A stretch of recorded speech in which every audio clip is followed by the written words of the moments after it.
wabarakatuh. Perkenalkan, nama saya Lipia Zahra. Di sini saya akan menjelaskan tentang bentuk-bentuk perubahan sosial secara cepat dan lambat. Bentuk-bentuk perubahan sosial. Yang pertama itu ada perubahan yang lambat dan perubahan yang cepat. Perubahan yang lambat atau evolusi merupakan perubahan yang memerlukan waktu yang lama. Perubahan lambat terjadi dengan sendirinya dan di dalamnya terdapat suatu rentetan perubahan kecil yang saling mengikuti dengan lambat. Teori-teori tentang perubahan sosial. Yang pertama itu ada Unilinear Theories of Evaluation. Teori ini berpendapat bahwa manusia dan masyarakat mengalahkan perkembangan sesuai dengan tahap-tahap tertentu. Lalu yang kedua ada Universal Theories of Evaluation. Teori ini berpendapat bahwa perkembangan masyarakat tidaklah perlu melalui tahap-tahap tertentu, tetapi mengikuti suatu garis evolusi. Nah, yang terakhir itu ada Multilinear Theories of Evaluation. Teori ini merupakan teori yang lebih menekankan pada penelitian-penelitian terhadap tahap-tahap perkembangan tertentu dalam evolusi masyarakat. Perkenalkan, saya dari kelompok 2, nama saya Desta Safitri. Nah, selanjutnya itu masih berhubungan dengan bentuk perubahan sosial. Yang pertama, perubahan yang lambat dan perubahan yang cepat. Nah, di sini ada perubahan yang cepat, yaitu sebuah revolusi. Revolusi merupakan perubahan yang berlangsung secara cepat. Akan tetapi, dalam revolusi sosial, perubahan-perubahan masyarakat dihendaki agar dapat direncanakan terlebih dahulu. Jadi tadi udah dijelaskan, revolusi itu perubahan secara cepat. Jadi perubahan ini kita bisa atau masyarakat ini dapat merencanakan terlebih dahulu. Agar revolusi dapat terjadi, ada beberapa syaratnya. Antara lain sebagai berikut, ada 5. Yang pertama itu, harus ada keinginan umum untuk mengadakan suatu perubahan. Jadi, sebuah wilayah pemerintahan harus memiliki sebuah keinginan umum dulu. Jadi, kita buat keinginan dulu nih, supaya kita bisa melakukan perubahan. Jangan asal ngelakuin perubahan aja gitu. Nggak bakal jadi kalau kayak gitu dan nggak bakal cepet. Namanya bukan revolusi berarti. Yang kedua, adanya seorang atau sekelompok orang yang mampu menjadi pemimpin. Jadi di negara misalnya, pasti membutuhkan seorang pemimpin untuk melakukan sebuah revolusi. Jadi, jika tanpa pemimpin, kita tidak bisa melakukan revolusi walaupun punya keinginan umum karena tidak ada yang memimpin kita. Jadi kita memerlukan seorang pemimpin. Yang ketiga, pemimpin mampu menampung keinginan-keinginan masyarakat, kemudian dirumuskan secara tegas dalam bentuk program dan arahan pergerakan masyarakat. Jadi udah dicetuskan tadi nih, kita harus mempunyai pemimpin. Nah, pemimpin ini dapat menampung semua keinginan masyarakat, tetapi harus dirumuskan dulu mana yang mau dibentuk nih ke program, terus diarahkan ke masyarakat, mana yang tidak. Nah, yang keempat, pemimpin harus dapat menunjukkan suatu tujuan kepada masyarakat. Jadi, misalnya ada sebuah pemimpin di sebuah wilayah atau negara, bisa dibilang sebuah negara. Pemimpin itu harus menunjukkan tujuannya kepada masyarakat. Dia ingin melakukan ini. Tujuannya adalah ini, dan ini. Itu harus disampaikan jelas kepada masyarakatnya agar masyarakat dapat mengerti.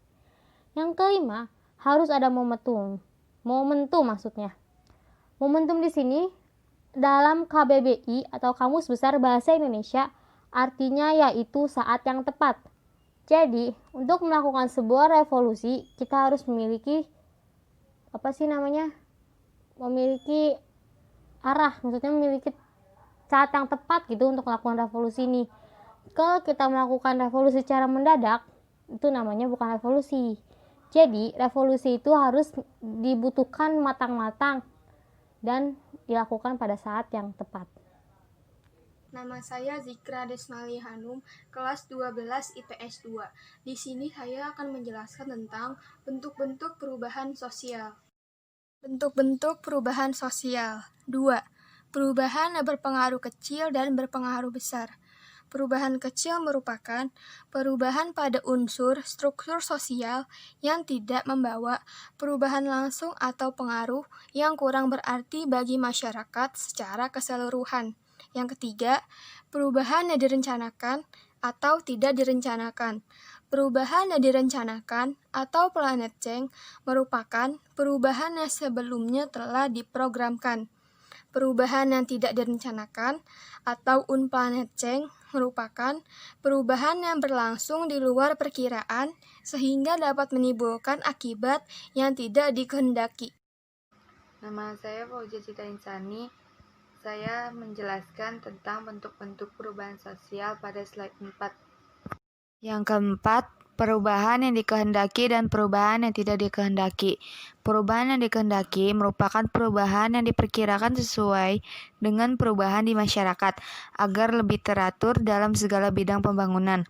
Misalnya, bahan tata cara memilih presiden. Yang kedua, perubahan yang tidak dikehendaki merupakan perubahan yang terjadi tanpa disengaja dan tidak diinginkan oleh pihak yang mengadakan perubahan ataupun oleh masyarakat tersebut. Misalnya, urbanisasi dapat menimbulkan masalah perumahan di perkotaan, yaitu rumah-rumah yang kumuh. Perkenalkan, nama saya Sarita Anggraini. Di sini saya akan menjelaskan mengenai faktor yang mendorong jalannya proses perubahan. Faktor yang mendorong jalannya proses perubahan itu ada 9. Yang pertama, kontak dengan kebudayaan lain.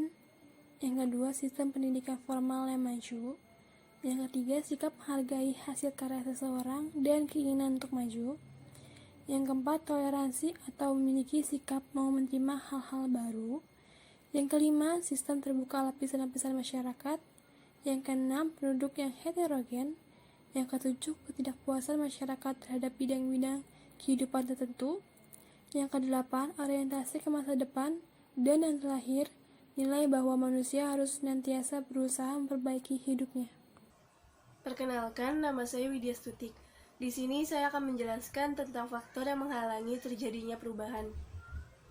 Faktor-faktor yang menghalangi terjadinya perubahan. Yang pertama itu, kurangnya hubungan dengan masyarakat lain karena kehidupan yang terasingkan. Yang kedua, perkembangan ilmu pengetahuan yang terlambat. 3. Sikap masyarakat yang sangat tradisional. Yang keempat, adanya kepentingan yang telah tertanam dengan kuat. Yang kelima, rasa takut akan terjadinya kegoyahan pada integrasi kebudayaan. Yang keenam, prasangka terhadap hal yang baru. Ketujuh, hambatan-hambatan yang bersifat ideologis. Yang kedelapan, adat atau kebiasaan yang mendarah daging.